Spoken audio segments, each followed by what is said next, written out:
The question of the pupil.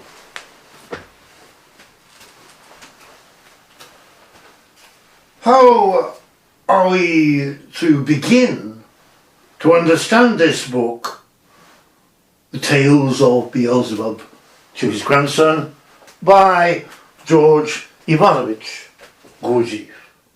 How can we begin to even understand this complex text?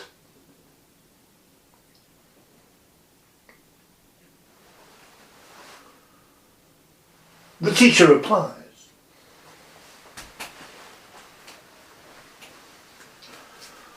I have already suggested that Gurdjieff writes the following paragraph.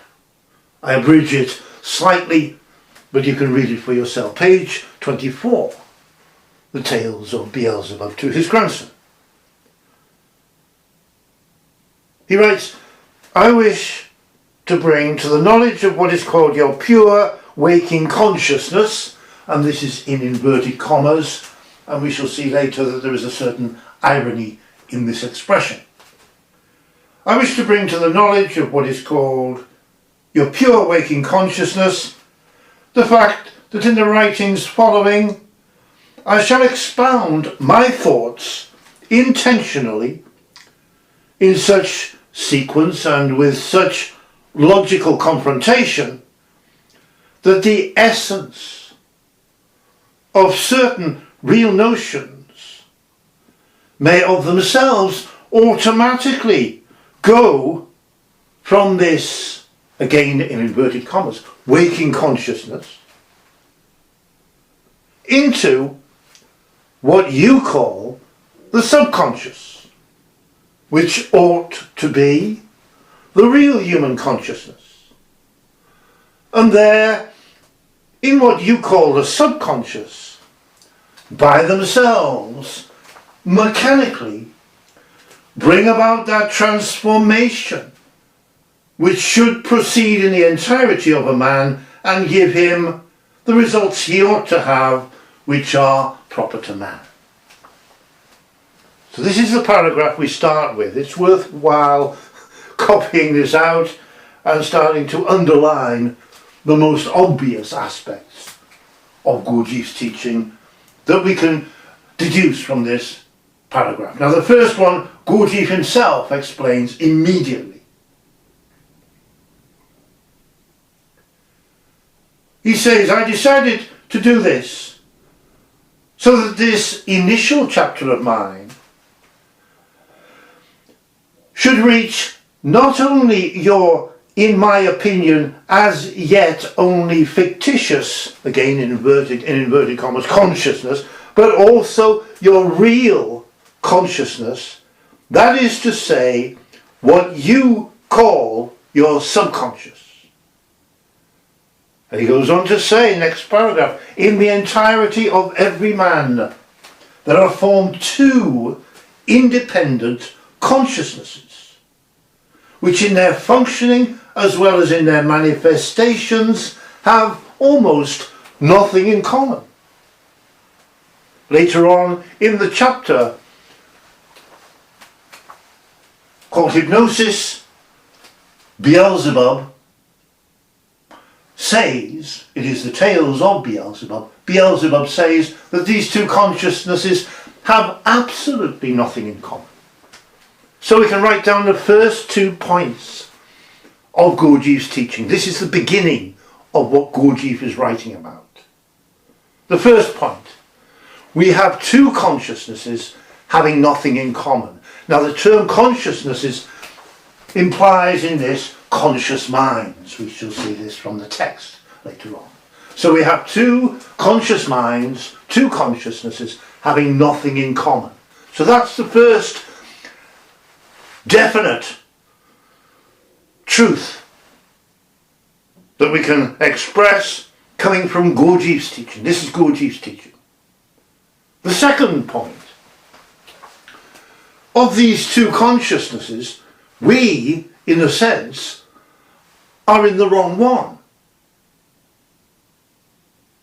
We are living in the wrong conscious mind because Gurdjieff is placing the essence of certain real notions, we shall investigate this in a moment, into this false conscious mind in such a way that the essence of certain real notions will pass, so to say, automatically into what we call, into our true consciousness, what we call the subconscious. So our true conscious mind is what we call, I stress this here, you'll see in a moment why, the subconscious. So we have two conscious minds. That's the first point. The second point, we are living in the wrong one. A conscious mind that we call consciousness, but we should be living in our true conscious mind, as Gurdjieff says, which we call the subconscious. So there are 2 points that we take immediately. This is Gurdjieff's teaching. We have 2 consciousnesses having nothing in common. We are living in the wrong one. Now here I can break away as an aside, going back to the idea that we have that there are 2 teachings, because there is not a single statement anywhere in the tradition, in the Gurdjieff tradition, coming from, I say, Ouspensky, there's not a single statement. Go through all the books about Gurdjieff, Gurdjieff's life, what Gurdjieff was supposedly teaching, that are or form a part of this tradition. There's not a single statement to say that we have 2 consciousnesses having nothing in common and that this is what Gurdjieff was teaching. There is not a single statement anywhere that says that we have 2 consciousnesses having nothing in common and that we are living in the wrong one. There is not a single statement anywhere to say that our true consciousness should be, according to Gurdjieff, what we call the subconscious. So we can see again how there are 2 completely different teachings associated with the name of G.I.Gurdjieff. There is the Gurdjieff tradition, I say comes from Ouspensky. And there is what Gurdjieff actually wrote. This is on page 24, 25 of the Tales of Beelzebub to his grandson. And already we've gone way, way outside anything that the Gurdjieff tradition teaches. And these are only the first points, the first point of Gurdjieff's teaching. We have 2 consciousnesses, 2 conscious minds having nothing in common. The second point, we are living in the wrong one. We might even say the third point, our true conscious mind should be what we call the subconscious. And this latter point I've explained earlier. Because the term subconscious, what we call the subconscious, is a misnomer. This is the wrong word. Gurdjieff's teaching overall, I've explained, there is a break in the chain of energetic production in us. We don't have the energies we should have. We therefore fall to a very low level. And we have to create, at this very low level, a conscious mind. It's not us. It's a false, fictitious and unreal conscious mind at a very low level indeed. And of course, what I've said earlier, because we are living in a false, fictitious and unreal conscious mind at such a low level, we can't develop in any way in the course of our lives. We can't do anything. Any attempt to change ourselves in any way does not work and only makes our situation worse. Because we are living in a false, fictitious and unreal conscious mind created by us at a very low energetic level. This is our ordinary mind. This is what Gurdjieff says is the pure waking consciousness. You can see the irony in that term. Our pure waking consciousness, because it's none of these things. It's a false, fictitious and unreal conscious mind at a very low level indeed. So what Gurdjieff is saying is that a transformation is necessary. We need to raise the energetic level of the whole organism so that our true conscious mind predominates in us. This is the transformation he's talking about. But this only makes sense if we accept the beginnings of Gurdjieff's teaching. The first point, we have two consciousnesses having nothing in common. Second point, we are living in the wrong one. Third one, our true consciousness is that consciousness which we call the subconscious, but is actually at a much, much higher energetic and even intellectual level. But of course none of this is in the Gurdjieff tradition. Not a single statement in that tradition to say that we have two consciousnesses having nothing in common. Not a single statement to say we are living in the wrong one. Not a single statement to say that our true consciousness should be what we call the subconscious, but is actually a much higher conscious mind which doesn't operate in us or operates abnormally in us because it doesn't have the energies it should have. We have fallen to such a low energetic level. So we start to see, just by looking at the details of what Gurdjieff himself writes, we can underline specific words, specific phrases, specific expressions, and say, what does he mean? What's he talking about here? And we find a completely different teaching from the teaching that is presented and has been presented for about 100 years now, as if it is Gurdjieff's teaching, which I call the Gurdjieff tradition. So there are two completely different teachings associated with Gurdjieff. We can prove this, it becomes obvious, and becomes a fascination as we study the differences between these two teachings.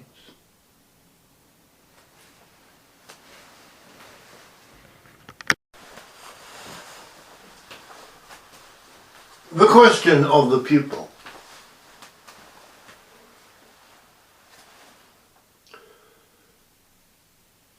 You have said that there are two immediate inferences that we can take from Gurdjieff's writings. The first is Gurdjieff is claiming that we have two consciousnesses having nothing in common. That is to say, we have two conscious minds and they have nothing in common. This, of course, is a structural statement about our situation as ordinary men and women. We have two conscious minds having nothing in common. Secondly, you say that we can deduce from Gurdjieff's writings immediately the fact that having two conscious minds having nothing in common, we are living in the wrong one. We are in the wrong conscious mind. And then what Gurdjieff is saying is that a change, a transformation is necessary to change over, in fact, these two conscious minds. We are living in the wrong conscious mind, and before any development of any kind can take place in the ordinary man or woman, a transformation must take place. And the transformation is to bring our true conscious mind into the arena, that it might come, and this is what Gurdjieff writes almost immediately in his own book, The Tales of Beelzebub, to his grandson. It must come, our true conscious mind, which we call the subconscious, must come to predominate in us. So we have these two statements. Firstly, we have two conscious minds having nothing in common. Secondly, we are living in the wrong one. But you have hinted that there is a subtlety in this, there is more in this, that this is rather more complex and more difficult to understand than we might think at first sight. Could you say something to take us on from these two statements?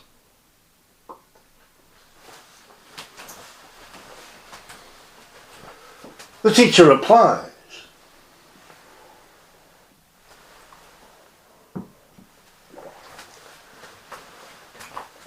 The statement that we have two conscious minds having nothing in common, two consciousnesses having nothing in common, is a difficult statement for us in the Western world with a tradition of, shall we say, psychology or psychoanalysis, whatever it's called, indeed a new age in the past, more recent past, shall I say, a new age ideas.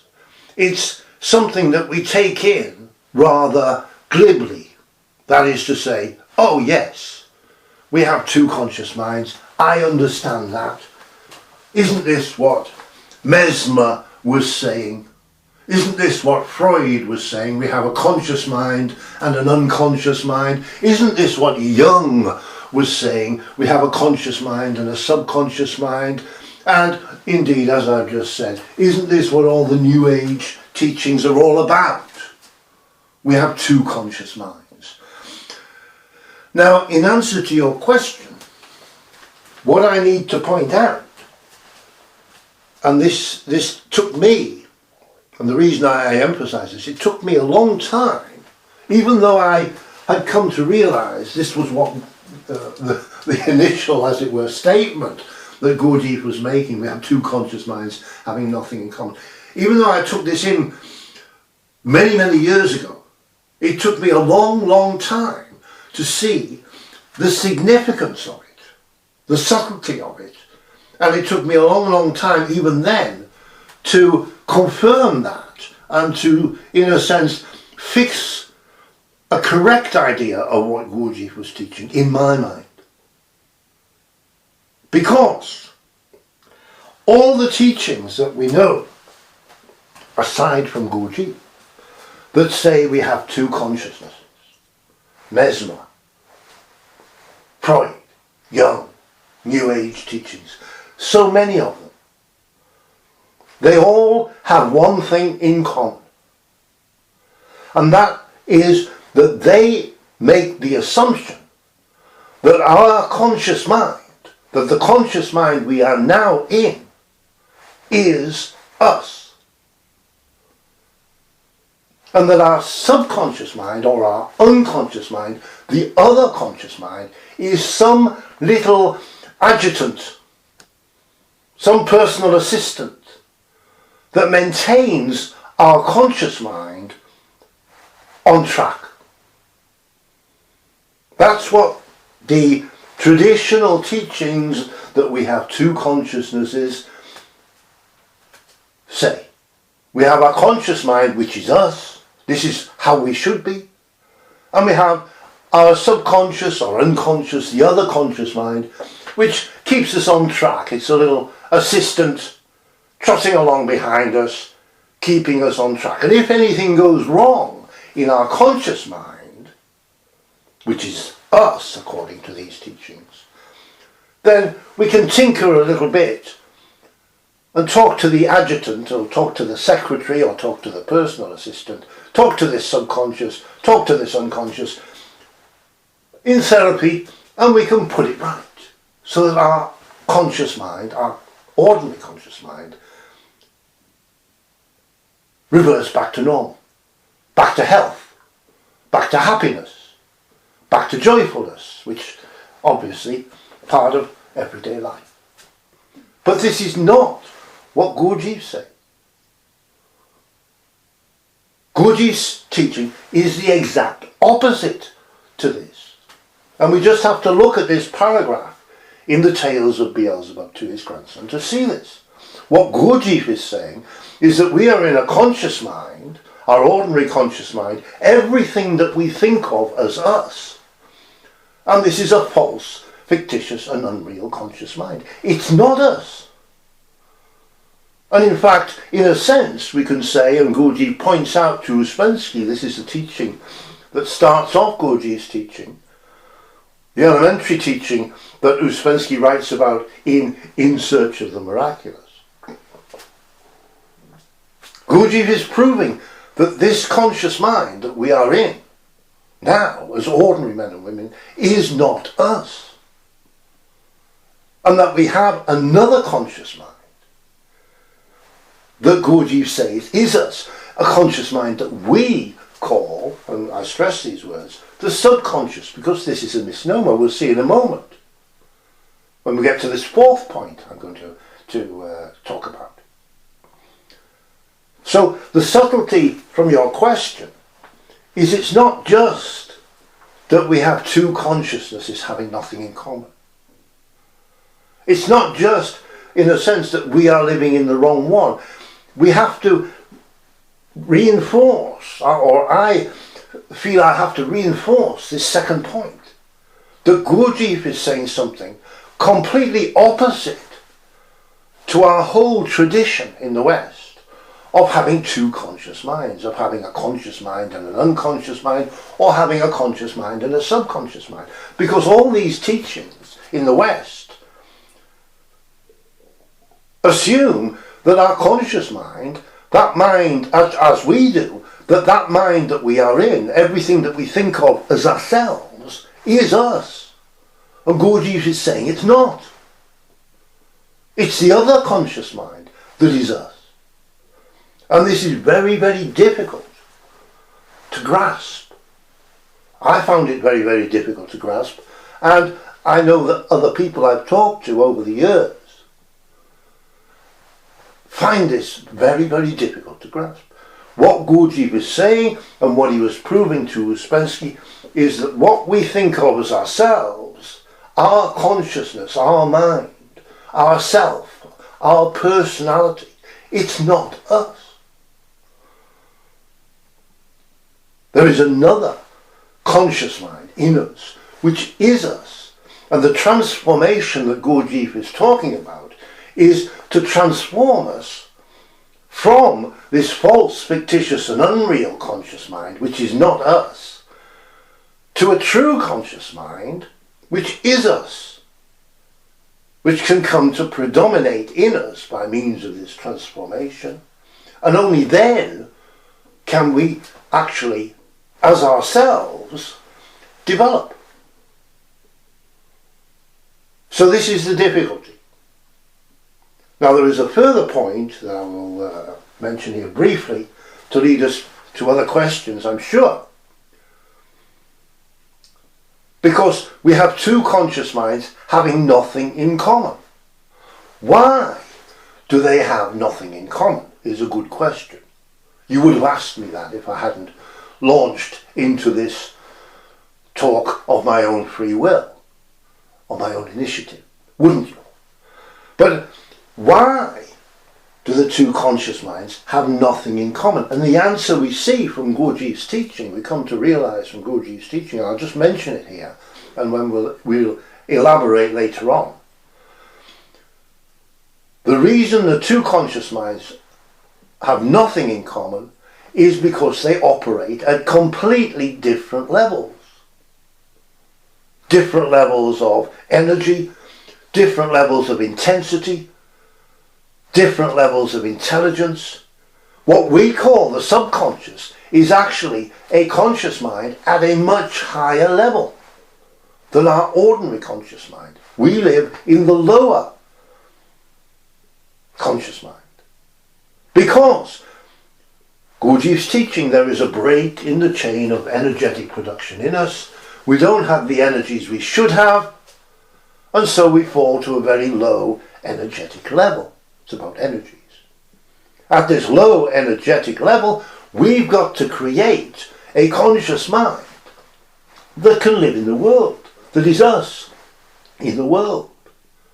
But it's not us, because our true conscious mind is at a much higher level, a much faster level, a much more intelligent level. We call it the subconscious, and I've said that this is a misnomer, because it's not. It's at a much higher level. And the transformation that Gurdjieff is talking about is raising the energetic level of the whole organism from this lower level, the false, fictitious and unreal conscious mind that we live in now, to the higher level, to our true conscious mind, which we call the subconscious, a misnomer. So that this true conscious mind will come to predominate in us. So this is what Gurdjieff writes. This is what Gurdjieff's teaching. So we have it perhaps even 4 points there. First, that are not, none of them, as far as I know, are in the Gurdjieff tradition. And I've studied this for over 50 years. The first point, we have two conscious minds having nothing in common. Second point, we are living in the wrong one. Third point, when Gurdjieff says that we have two conscious minds having nothing in common, he's speaking about a situation, the complete opposite to all the assumptions that we make. And the fourth point, the reason that two conscious minds have nothing in common is because they are operating at different levels. We have fallen to such a low level that we have our ordinary conscious mind, a false, fictitious and unreal conscious mind at a very low level. We think of this as us, and this as its experience as our life. Gurdjieff says this is not true. We have a true conscious mind at a much higher level. And we must raise the energetic level of the whole organism up to this new level, and only then can any genuine individual development begin.